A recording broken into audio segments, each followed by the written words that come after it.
Mr. Jonathan, sir. Please come in. This place always makes my flesh crawl.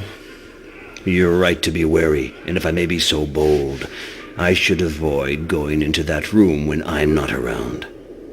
They can be very dangerous, and I'm talking from experience. I shall leave you now. Dr. Seward is waiting for you in his office.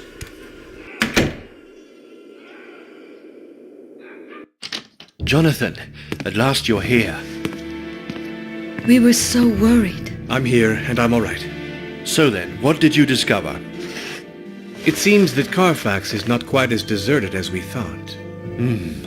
I see what you mean. I've been noticing some very odd things there for some time now. All this is becoming rather disturbing. Have you found anything out about that ring that I brought back?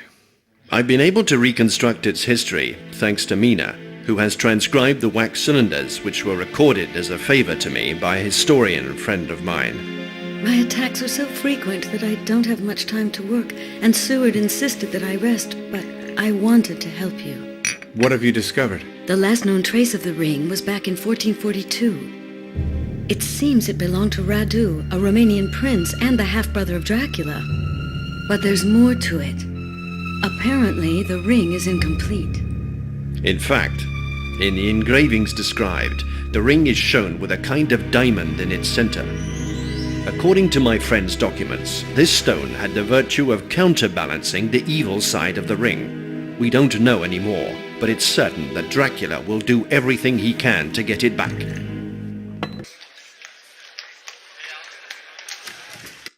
Does the name Styx mean anything to you?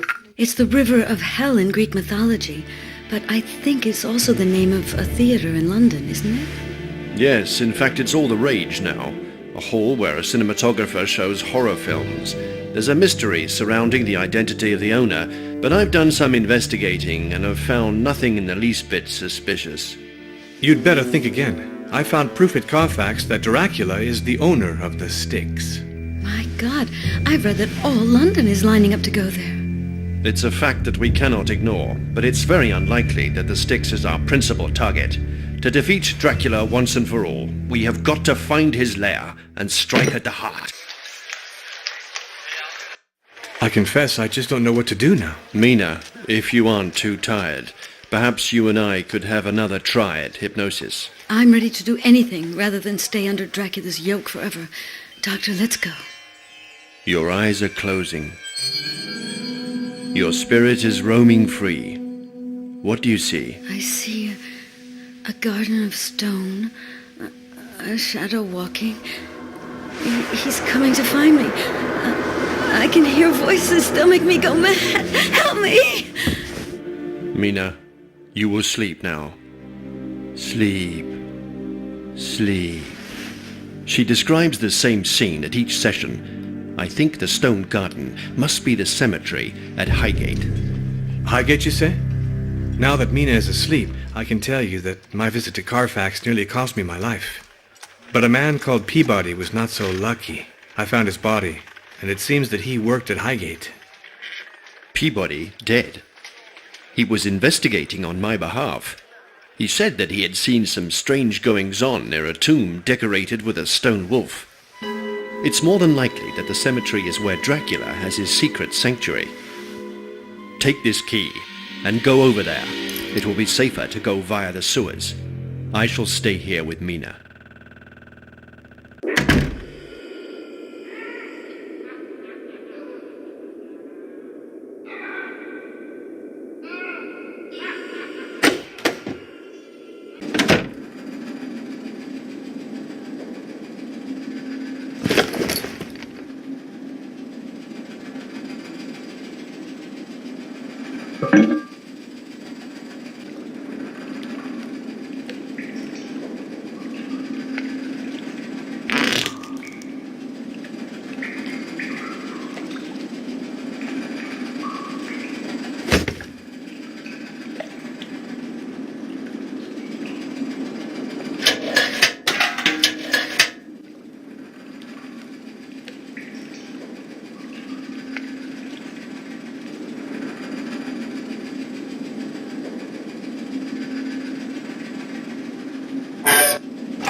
just in time, as the master said. It just needs your corpse, and my work will be finished. And then I shall get my reward. Prepare to die. Oh, but don't worry. I shall make sure it's slow and extremely painful.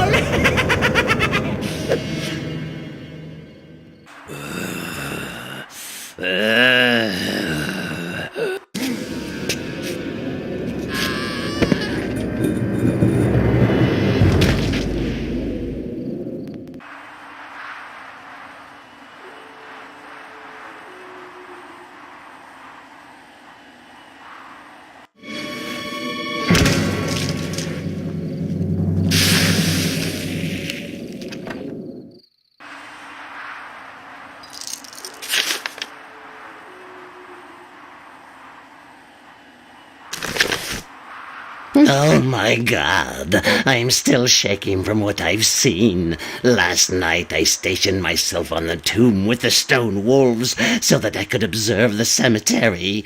When I looked towards the northwest of the cemetery, I could hardly believe my eyes. At 5 a.m., precisely, a silhouette approached the tomb. The shadow performed some movement, which I couldn't see properly as I was too far away, but the door of the tomb, usually shut, began to open. I got down from my hiding place to have a closer look, but by the time I got there, the door had shut. I thought the shadow had seen me, and I was petrified. Tomorrow I shall go and see Dr. Seward and tell him what I've seen. Perhaps he'll have an explanation for all this.